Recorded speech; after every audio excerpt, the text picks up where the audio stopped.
before he entered the White House. Listen. And the biggest thing, though, as you remember, when you and I shouldn't say it that way, as you remember, but when you and I talked last, we talked about it's one thing to have the vaccine, which we didn't have when we came into office, but a vaccinator. How do you get the vaccine into someone's arm? Anderson Cooper and everyone watching knew that wasn't true, but nobody spoke up. Biden was also not asked about the huge story of the Cuomo cover-up of COVID nursing home deaths. And Biden was not asked about the resignation of his deputy press secretary for telling a reporter, "I will destroy you." Here with reaction to all of this is Aaron Elmore. Aaron, good to see you. Aaron, where are the fact checkers now? They've all disappeared into thin air. Is it global warming? Or what's going on in Texas, which they refuse to talk about? We don't know, Gina. There are no fact checkers. There are conservative checkers. That's right. That's right. It's so true. And, you know, we hear about this administration, canceling thousands of jobs, canceling everything that the Trump administration did that really made life better for Americans, and yet the media doesn't ask the hard questions ever. Never. Of this Biden administration. And even Barack Obama, just to pivot for a moment, he had an interview a few weeks ago and he was talking about kids in cages, which we know it was he who put the kids in cages, and the reporter just nodded in unison. Yep, Trump did that. They want to erase the history of what Barack Obama did and what Donald Trump did, and the American people are sitting here holding the bag like, what happened?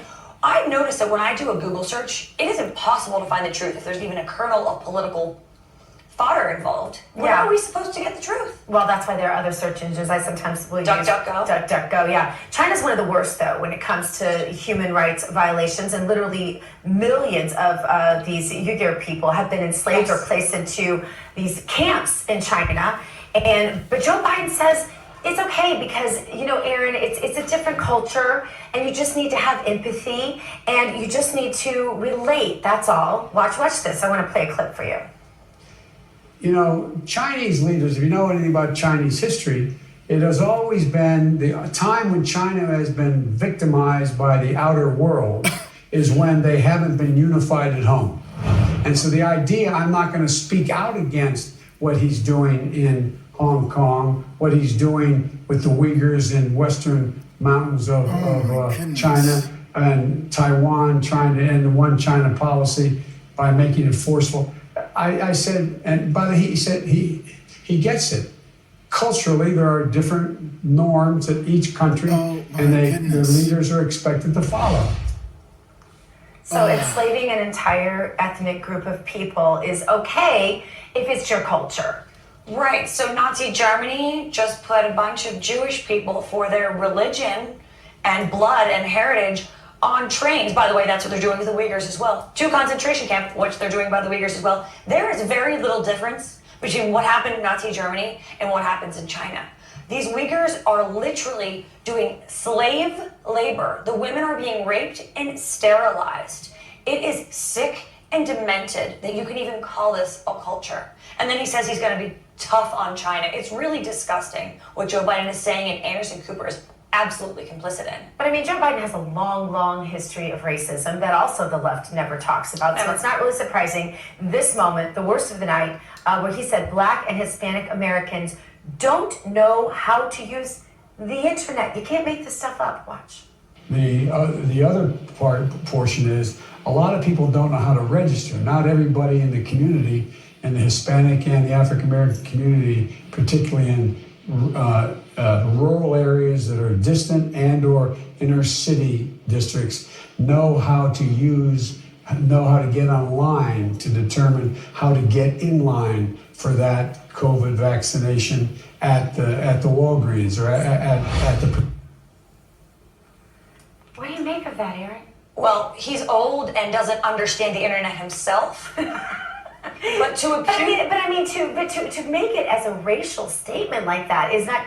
I mean, he's certainly not including himself as someone who doesn't understand the internet. Certainly that not. might have been an okay way to put it. That's not what he said, Aaron. Certainly, no. What he was probably indicating, but he clearly has no ability to speak because he's in the early stages of dementia, is that in many African American and underserved Hispanic communities, they don't have access to the internet or Wi-Fi. that is a factual statement. But he did not say that. He just sounded like a bumbling idiot racist, which he is.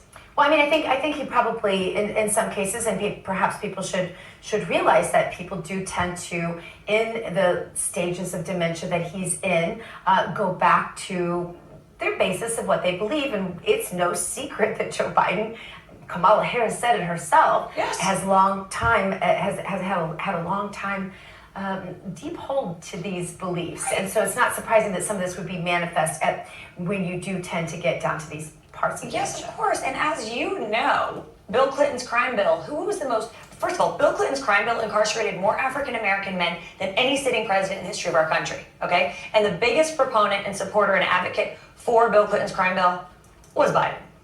I mean, let's face it, these are the facts, and they're not disputable, but the mainstream media won't report on any of it. All right, Aaron, we knew it was coming. Amnesty for illegal alien. Yeah, and guess what? Joe Biden said, oh, the vaccine wasn't here when I became president. Oh, yeah, that's why he posted a video when he got vaccinated before he was president. You do want a pathway to citizenship Yes. for roughly 11 million undocumented immigrants, Yes. and that would be essential in any bill for you. Well, yes. The opposite of America first. The opposite of everything that we've experienced for the last 4 years. And he talks about a dark winter and a pandemic. Are there COVID tests for all these people? Are they Right. being COVID tested? Of course As not. we know, he had a phone call with DeSantis trying to threaten DeSantis to shut down the Florida border because of new variants. So Florida's border is shut, but the Mexico one is like a wide open swinging gates. Right. This is utter bash your head against the wall insanity. I don't know how else to say it. Right, and tearing down the wall around the border to protect the American people while building the wall around the Capitol to keep the American people out. It all makes complete sense. Right, yeah, totally. And Yeah. Check out Washington, D.C., how much money they're spending every day, and they put a wall around our Capitol? Government by the people, for the people, of the people? And yet the cartels, people sending their children across unattended by adults. We're going to leave that border open. That wall's not okay. But the one on your house and the one around the Capitol is.